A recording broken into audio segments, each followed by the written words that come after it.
Hi everyone. Today me, Leonardy and Yosuke is going to talk more about the fundamental blockchain technology for CIS 665. Blockchain has surged and blockchain is used not only in the cryptocurrencies but in all areas such as decentralized storage, decentralized search engine, and decentralized ID. Do you know what blockchain technology is? In many experts, blockchain technology has been called is the next generation of the internet. Today, I'm going to give you an example of the central web called Brave browser. As you can see, there are many apps right now based on the blockchain technology, like categories such as browsers, storage, videos and audio calls, operating systems, social network, messaging, and remote job. And today, I'm more talk specific on the Brave browser. Brave have claims its web page will load 3 times as fast as the Google Chrome on computers, and is even quicker on smartphones. The speed bump comes lastly because of it blocks all the ads and trackers automatically. This means fewer downloads are necessary when you are on the web. It also uses up to 66% less memory and 35% less battery. When you are on the website, you can always see what type of content Brave browser has blocked by clicking on the cells at the top right browser, and the report shows the number of trackers and ads and more as the following example shows. A blockchain is a method of storing data. Data is stored in blocks that are linked to the previous blocks. But what does a block looks like?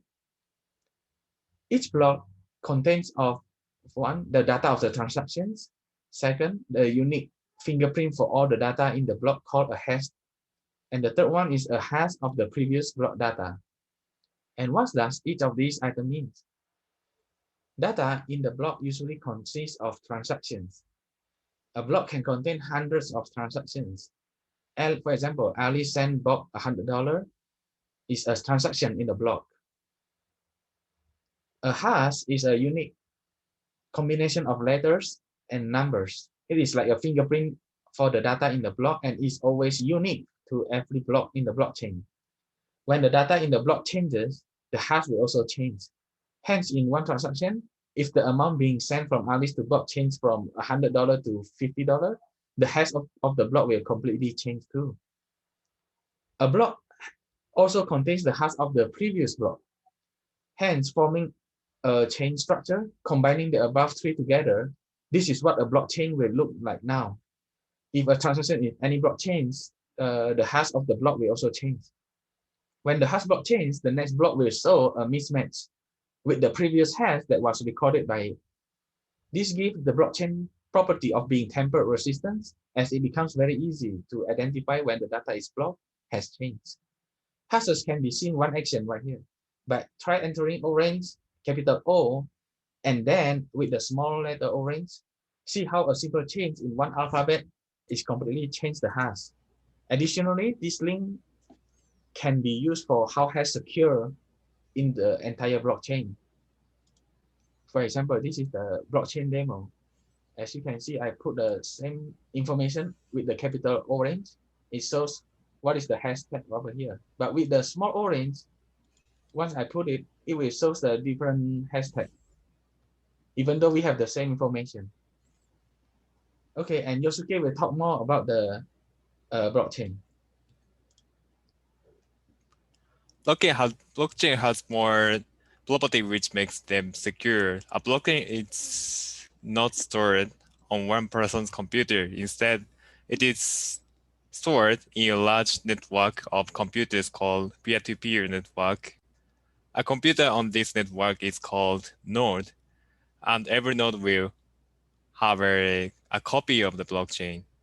Every time a new block of a transaction has to be added to this network, all members nodes of the network must check and verify. If all transactions in the block are verified, if all nodes in the network are in agreement that the transactions in a block are correct, then the new block will getting added to every node's blockchain. This process is called consensus. Hence, any attacker who will try to tamper with the data on a blockchain must tamper with the data in the majority of the computers in the peer-to-peer network. This is how blockchains prove to be secure a method of storing data. Now, what if I wish to create transaction in blockchain? How will go about doing that? Every computer software that uses blockchain will give its users a public key and private key. These are again just like hashes which are randomly sequences alphabets and numbers that are generated by a software itself. Every user has to be keep their private key security up, not reveal it to anyone. The public key, on the other hand, can be revealed to everyone. Consider the, consider the example of the mailbox. The public key is like your mailbox, which everyone knows about and can drop your messages. The private key, on the other hand, is like the key to the mailbox. Only you own it, and only you can read the message inside. Both public and private keys have a unique property. The public, the private key can be used to sign any messages to create a digital signature. A digital signature is yet another sequences of character and numbers. All digital signature can be verified using the corresponding public key. This means that anyone who has a digital signature can verify whether a person truly signed the message using the signer's public key. Both these keys combined with the messages signing to creating digital signature can be called cryptography in blockchains. Maybe it's too complex. Let's break down step by step with an example. Alice wishes to record the message that she sent $100 to Bob on the blockchain. She wrote, she writes the message and signed it using her private key to create digital signature. Her message is combined with the signature is the transaction. The software that Alice uses broadcasts her transaction to everyone in the peer-to-peer network. Everyone in the peer-to-peer network first verifies her transaction signature to see if Alice is the one who really signed the messages. They do they do so using Alice public key, which everyone knows. Once verified, the peer-to-peer network includes Alice transaction on the blockchain, blocking a blockchain.